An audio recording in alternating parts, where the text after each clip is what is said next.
The Foundry. Old, gray, and metal to the core. Hey, welcome to the Brutally Delicious Podcast and The Foundry. I'm Bruce Moore. And I am Nyk Eddinger, vocalist for Frost Like Ash. Would just encourage you to like and subscribe if you're enjoying these reviews. We do reviews a little bit different. Each of us pick a heavy metal review to do, and then one of us each episode gets to choose a non-metal release for us both to listen to and react to. So if you have any suggestions, definitely comment below, but also share as much as you can. Right, and tell us what you think we're doing well, what we think we're doing not well, if we suck, whatever it is. I just want to hear some feedback, so it'd be great. Anyway, I'm going to go ahead and let you start because this was your week for the double pick. So why don't you go ahead and introduce your first one here? And then so this is my heavy one. I'm not 100% sure how to pronounce this. Månegarm is what I'm going with. And the name of the album is unpronounceable. Yes. So it's something along the lines of Ynglingaättens Öde, maybe, possibly. But it's the newest one if you're listening and you want to go find it. Yes, the latest release. It is Swedish Viking metal, and this is the first I've actually listened to them, surprisingly. They've been going at it for 24 years. This is album number 10. Wow. And how I've just come across this, I don't know. But for me, I would say don't let the Viking metal label dissuade you from listening to it. What did you think about the influences they may have or what their style or genre was? So I'm going to first say that I have heard these guys around and I've definitely probably have some stuff in my inbox, but as you know, I can't always get to everything. So I've actually never listened to them either until you said it. So I'm coming at this brand new as well. And as a semi-black metal fan, you know, I like some of it that you've thrown my way. I definitely thought this was fun. I thought there was a lot of death metal influences. And I'm going to go out there, and you probably know more than me, maybe some a bath, however you pronounce it, some influences, especially with like the grunts or those death metal grunts. Does that make sense? Yeah, absolutely. Yeah, I could see the Viking influence. I think it probably has progressed over the years to where it was very Viking oriented at the beginning, and maybe it's progressed over the years, but also folk, and just like Corporate Kalani, we had a couple months ago or a few weeks ago. And then, like you said, there is definitely black metal influences that you can hear. There's one song in particular that reminded me very much of Satyricon. So yeah. So are you talking about Vita Vetter? Yes. Yeah. See, I'm starting to learn myself. I think so. Yeah. So when you talk about folk metal and Viking metal, I think it starts off, or at least for me, it started off that way with track 1, Friar's Blood. I don't know how to pronounce that. It's 10 minutes, but in my notes here, I mean, it bangs out of the gate for sure. But then it got galloping, and I was sort of reminded of Amon Amarth influences for sure. Yes. Yeah. Which I suppose they are the consummate Viking metal band, but right. I mean, it's epic metal too, right? Yeah, and it's very epic too, and it's got this sense of epicness, I guess, and it's folky. And Amon Amarth was the first thing I could kind of reference it to, at least in the beginning there, at least that song. That song seems to be a little different than the rest of the songs, and that's one thing about this is that as you go on, the songs are not super repetitive. Right. They have different sounds. They incorporate different things within them. They have entirely different musical themes at different points. Just some fantastic melodies. Right. Well. So even in that second song, again, unpronounceable, but violin intro, nice and mellow, it's beautiful and melancholic. And then all of a sudden there's like this crazy pummeling of death metal, black metal. I don't know what you call it. Extreme metal, I guess is the best way. Yeah, you never know what's coming next. many of the songs are very, very memorable for me. Right. I found myself, humming and whistling a few of the melodies throughout the week.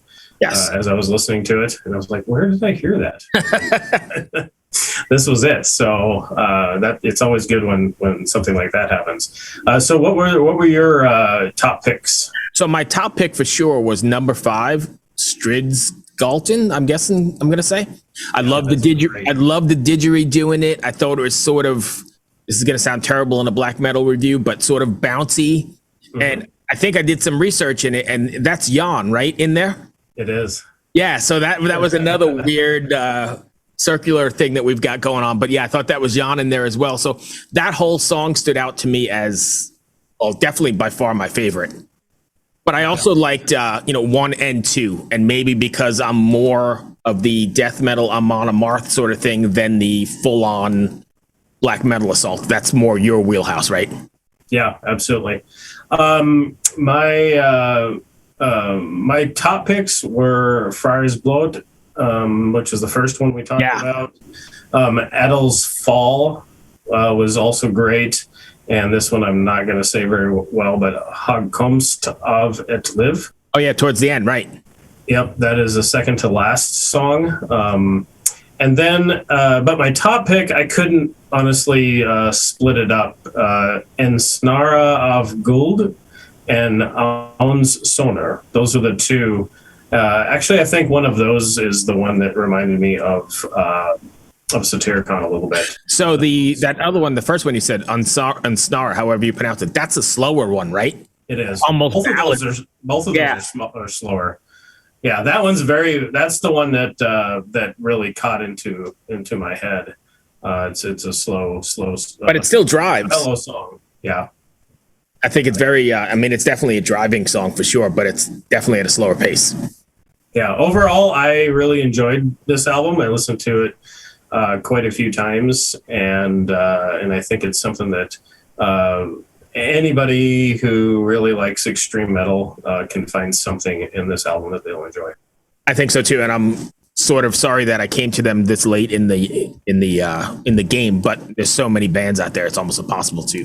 And that's another reason I love this show, because you're turning me on to all kinds of stuff.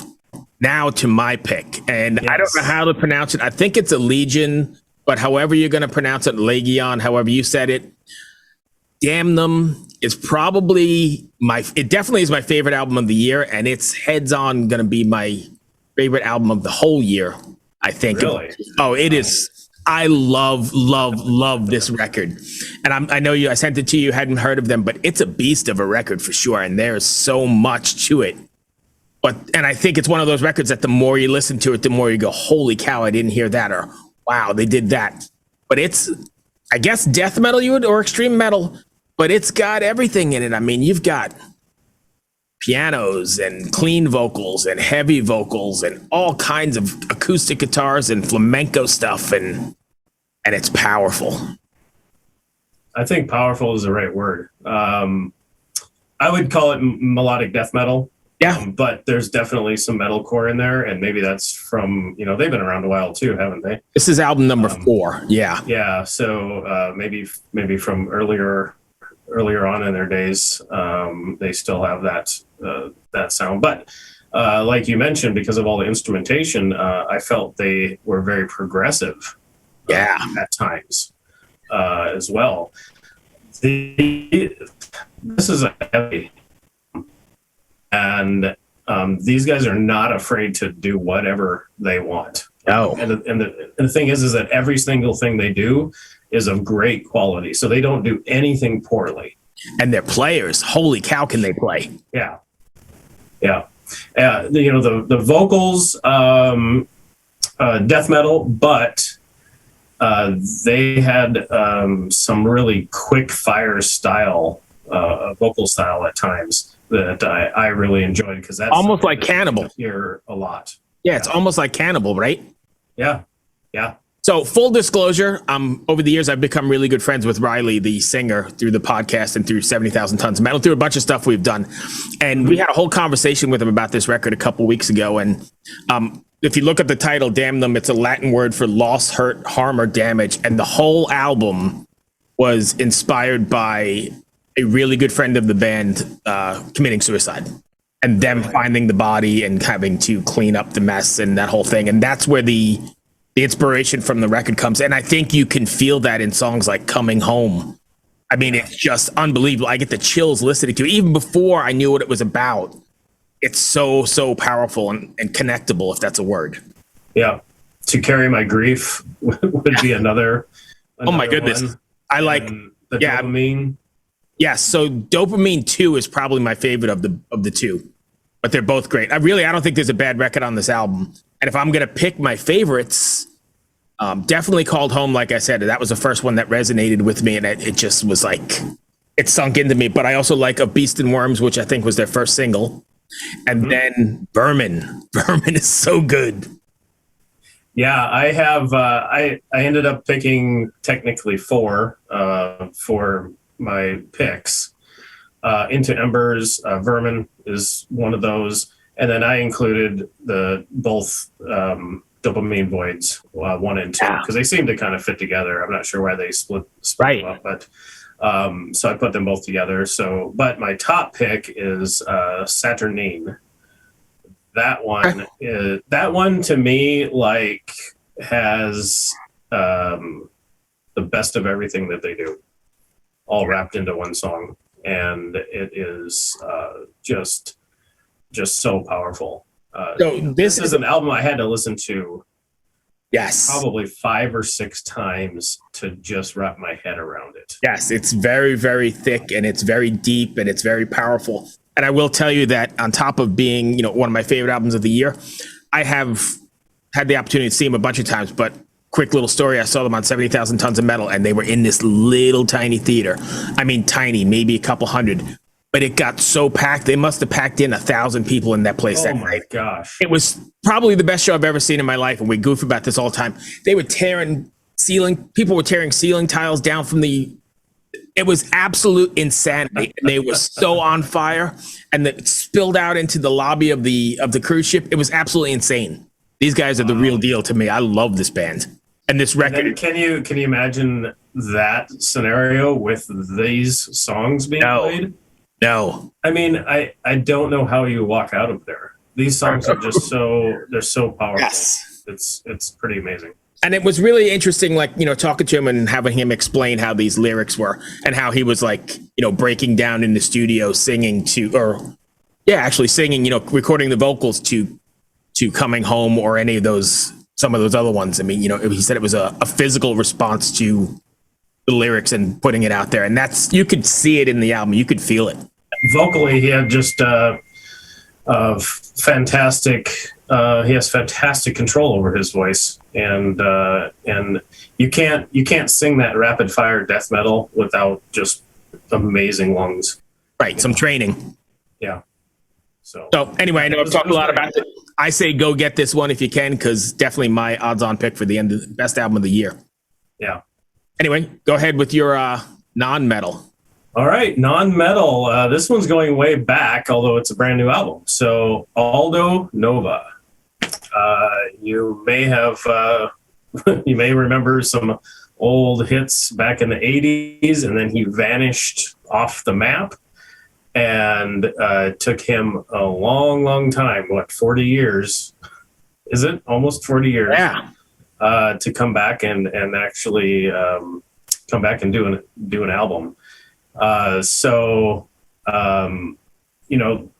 thing that you listen to him for is his ability to write really great riffs, like rock and roll riffs, and his solos.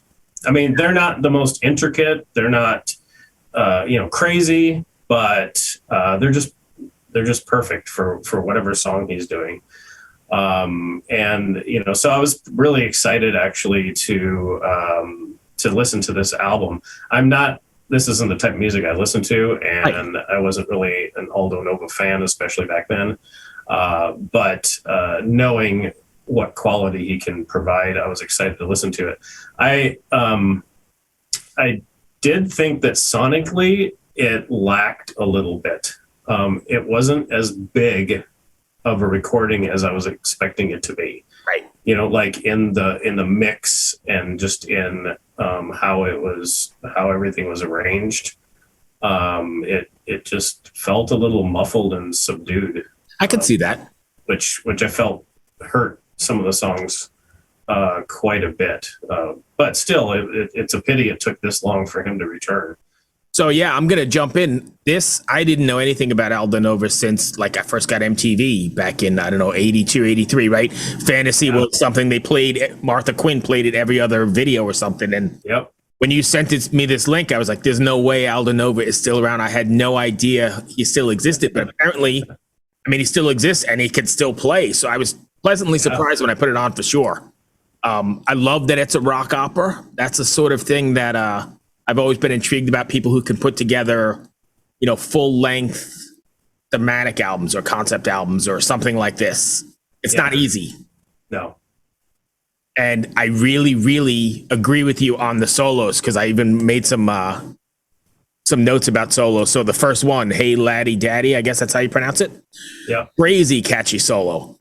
A little bit later on the way to the Psycho Ward, that guitar solo sounded like Steve Vai to me. It was crazy. That's an incredible song. It's an instrumental. Yeah. And it's like solo all the way through with fantastic, it probably has some of the best riffs. Right. I 100% agree. The album. But like you said, there are some not so great moments on it, because very shortly after that, when all is said and done, I couldn't get with it all. That was a little bit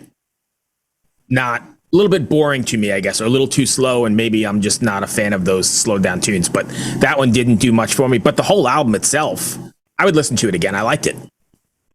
Yeah, and that's what I was saying. You know, I think that the style of, or the actual recording itself let some of these songs down. I think that they could have been more dynamic. They could have been more enjoyable to listen to if that had been there. You know, what were your picks? So I only had two on this one that I thought were standouts to me. The first one for sure, Hey Laddie Daddy, I guess that's how you say it. And then The Bitch in Black. And for a reason, it's very, to me, it was sort of popish, almost EDM-ish. And then the solo just blew me away again. Yeah, great solo in that one. Mine were On the Way to the Psycho Ward, instrumental, but it was that, like I said, probably had the best riffs of the album. For sure. Say a Little Prayer. I like those type of songs. You don't. No, actually, if I'm looking at my notes, I can understand why that's not on there. No, I have the word MEH written. Yeah. Yeah, I enjoy those. So that was a pretty good one. And then Burn Like the Sun, that also is probably a pretty similar one in that style. That one, Burn Like the Sun, felt like it was more right from the 80s. But King of Deceit, just a great melody in that song. And so very Journey-ish too, right? Yeah. Did you catch a Journey kind of vibe to it? Oh, yeah, absolutely. But I mean, Journey tells great stories. Oh, yeah. No, I'm not knocking it, but I'm just looking at my notes, and that's one of the things I jotted down, that it's kind of a very Journey-ish sort of song. Yeah, it's a song that you can really wrap your head around musically, the melody, and then even just the story that's being told. Sure. In it. And I would say at the end of the day, this is definitely an album worth checking out, if for no other reason than to listen to something else besides fantasy from Aldo Nova. Yeah, I mean, see what he's doing now, see what he's got, and I think you'll be surprised at least by a couple tracks. Absolutely. So I guess if you've made it this far, once again, please smash that like button, send us comments, tell us what you think, send us suggestions. We're open to everything. Yeah, we want to hear from you guys, and we definitely want you to like and subscribe and share. But mostly we would like to do some interactions with you and, have you let us know what you want us to check out next. Sure. And what you think of the ones that we recommended. Go ahead and listen to them and tell us what you think. Yeah, absolutely. Maybe you have a better take on it. So anyway, thanks for listening. We'll catch you soon. Ever wonder what a punch from Elton John feels like? Or how you'd cope with having turned down the chance to be in Nirvana? Or what signal Keith Richards gives when he wants you to get the hell out of his hotel room? Fans of Too Much Effing Perspective don't have to wonder, because they've heard these exact stories and a jillion others on our podcast.